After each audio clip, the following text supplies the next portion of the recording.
మొదటి పోలిక sine theta. ఈ ఆపోజిట్ని హైపోటెన్యూస్తో కంపేర్ చేయడాన్ని సైన్ అంటాం. అలాగే ఎడ్జసెంట్ని హైపోటెన్యూస్తో కంపేర్ చేయడాన్ని కాస్ అంటారు.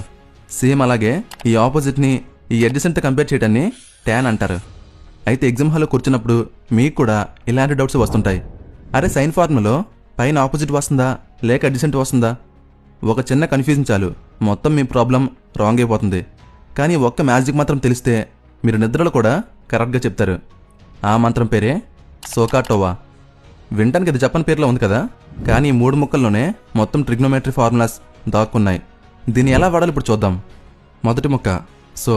దీన్ని విడదీస్తే ఎస్ ఓ హెచ్. ఎస్ అంటే సైన్, ఓ అంటే ఆపోజిట్, హెచ్ అంటే హైపోటెన్యూస్. సో సైన్ కావాలంటే ఆపోజిట్ని హైపోటెన్యూస్తో డివైడ్ చేయి, సింపుల్. అండ్ రెండవ ముక్క కా. దీన్ని విడదీస్తే సి ఏ హెచ్.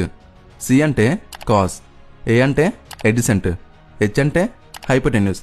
సో కాస్ కావాలంటే ఎడ్జసెంట్ని హైపోటెన్యూస్తో డివైడ్ చేయి. చివరి ముక్క టోవా. టీ అంటే ట్యాన్, ఓ అంటే ఆపోజిట్, ఏ అంటే ఎడ్జసెంట్. సో ట్యాన్ కావాలంటే ఆపోజిట్ని ఎడ్జసెంట్తో డివైడ్ చేయి. మీరు ఎగ్జామ్ పేపర్ వెనకాల ఈ ఒక్క మంత్రాన్ని సోకాటోవా అని రాసుకోండి. మొత్తం 3 ఫార్ములాస్ మీ కళ్ళ ముందే ఉంటాయి.